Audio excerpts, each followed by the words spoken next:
simply extend your damn arm. Extend your arm out all the way. That rain outside looking crazy. I tell you, I do not want to walk in this to go to the gym. That was an annoying walk. And now we're leaving the gym, and it's not raining no more. Your boy was about to not go. When I tell you, I was standing in front of my door like, nah, B. But that was the laziness talking. Beat the lazy, alright? Oh, my headphones are again, by the way. What's good, people? It's brick. It's getting cold. It's getting cold in New York. I don't like it. But that's beside the point. We're here to talk about how to get big arms, as you saw. A lot of people in my gym lately have been asking me, actually, not lately, not for a long time. So genetics might be into play, but they ask me how I got bigger arms, how to get bigger arms, and I see a lot of people doing the same kind of mistakes, you know. So I want to make a video on it because, you know, everyone loves big arms. At least the guys, they love getting the big arms. So I'm gonna tell you how I got my big arms, how you can probably help with your big arms, how to, you know, get some better development in the biceps and more importantly the triceps. So let's get started. So the first thing for the biceps is simply extend your damn arm. I cannot tell. I feel like this should be such a known thing by now, but it's not. I still see it all the damn time in the gym. Extend your arm out all the way. So many people are still going, it's all right here, here. I see people, they'll like extend out, bring it back in. This motion right here, this, when you're down here, when the arm is straight, when you bring it up, that's where most of the tension, that's where most of the growth is gonna happen. From here, here. Do not go like this. You're getting half, if any, of the development that you could be getting if you just open your damn arm. So that is the first mistake. Please, that's the first step. Extend your arm all the way out, bring it back in. You're gonna see your biceps grow. It's that simple. A lot of people out there who think it's hard, get your arms grow, I bet you're doing that. So focus on that before anything, before you get to the next step. Make sure you actually stop cheating. It's harder this way on purpose. Some of y'all swing the weight up, so like, you'll stop it here, go like this, and then, like, what are you doing? Like, you know you don't feel all your bicep work when you do that. Stop swinging your arms like that, please. Like, full extension, guys. Full extension. That problem comes from a lot of people wanting to lift a lot heavier weight than they need to, like, and that's just ego. Like, you do not need to lift 50 or curl 80 pounds to see results. Like, at the end of the day, no one cares. For the most people, if you're not a power lifter or something, right, it's really just your ego that makes you care about how much you're lifting. Like, if I go outside right now, right, with my arms, say some girl attracted to my arms, you think she cares that I was lifting 45s or curling 95s opposed to the guy lifting 65? She just likes that the arms look good. That's it. You can lift, if what you can handle is 35 right now, that is fine. Who cares? Yes, you want to lift, you want to keep the intensity high, but don't do it to the point where your proper form is gone. Always proper form. You want to lift heavy with proper form. If you're swinging the weight or you can't fully extend the weight and get it back up, you're going too heavy. Nobody cares how much you're curling, except maybe the guy in the gym with you. That's like, whoa, bro. Like, that's that's it. You get the little 5-second conversation, and that's it. So please stop lifting heavy, too heavy, I should say. get the full range of motion, extend your damn elbow, please. Huddle up. Too many people are doing this. The next thing is actually of a tip for people who are actually extending fully and getting the full thing, and you still might think that your biceps are lacking. You want to try to keep your wrist like this when you lift, when you curl. And what I mean by that is, when you're going up, your forearm right here will assist in the lift. Will assist in the curl, which it's supposed to do. It's a good thing. It's supposed to do that.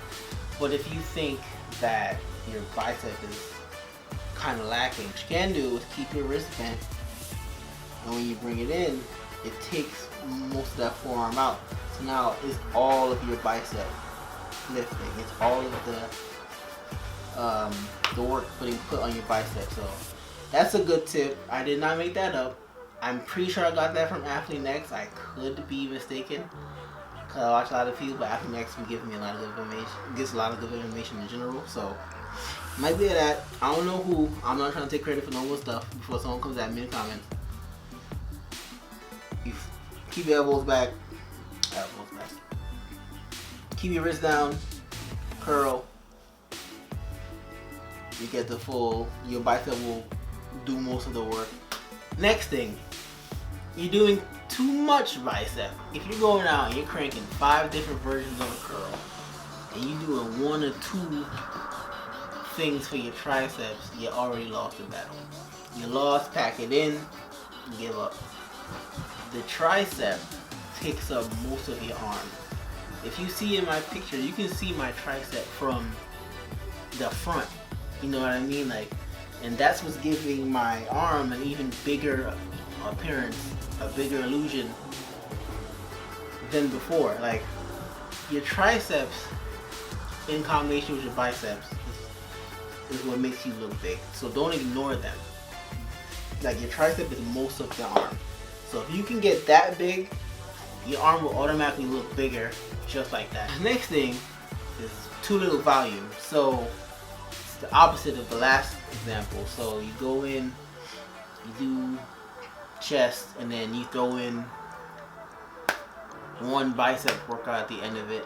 And then on back, you throw in 1 tricep at the end of it, which, you know, is fine for when you start, but as you go a little further in your, you know, your journey, you want to up the volume. Your arms can handle a lot more. So there's too little volume. So what you want to do is, instead of that, throw in maybe 2, 3 bicep and tricep at the end of the workout, or maybe you add 1 bicep or tricep workout at the end of every session, keeping the reps high and the sets high.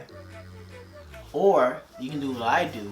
I actually have a set arm day, and that way you can have a set day where you're going in, you're getting the biceps, triceps, even your forearms, and that is what's gonna help really see some results. Like, if you have a set day where you are just killing the arms in the gym, that's really gonna help you see results. Obviously, you gotta increase the volume basically. So whether it's the end or one of the other days, or you have a specific day, up the volume.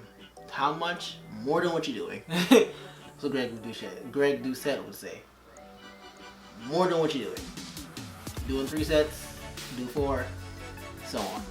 The next thing is you're ignoring compound movements for your arms. So you're doing way too many bicep curls and tricep pull downs and yada yada, and not really attacking and focusing on the big compound lifts, like the bench press and the military press, for an example. Those 2 will have a huge impact on your tricep, which we've established is the big part of your muscle. So again, if you want to really overload them, you wanna use big compound movement. You're gonna see a big difference when you're bench pressing 200 pounds, or you're military pressing 115, 120 pounds than if you would just do a tricep pull down. Like you can tricep pull down 180, 100. I can bench press 225. You know what I mean? And yeah, it's a compound movement and you're helping with using your chest as well. But a big, like that push, a lot of that is done with the tricep. Because the tricep is being overloaded, that helps it grow. So you really, so you really want to use big compound movements to help with your tricep growth. That alone will help your arms grow huge. And then you add the direct work of tricep pull downs, overhead presses, dumbbell presses, bicep curls, all that. Then you add it to that. That helps your arm grow. That's what's gonna give the full look. That's all balanced. And lastly, get leaner. I know, right? Like, sounds so simple. It's not. It's hard to diet. But the leaner you are, the more you're gonna look big. Like a lot of people have been coming up to me lately than before. I've always had people compliment my arms and ask me about it, but lately it's increased, and that's the simple fact that I'm getting leaner. The less fat you have on your body, the more your muscles are gonna show. They're gonna appear bigger, just for the simple fact that you can see them. You can see them more. So get lean, diet, eat that broccoli, and not only will your arms look bigger, everything else will look bigger. And I think that is it. So that's how you get bigger arms. That's how I got my arms so big, and I'll continue to get, well, maybe not that much bigger. People will tell me to relax. So yeah, that's it. I'll catch you guys in the next one. I hope you enjoy it. I hope this helps someone with some lagging biceps and triceps. I'll catch you guys in the next one. So stay motivated, stay focused, stay rock solid. I'm Cold, and I will see you later.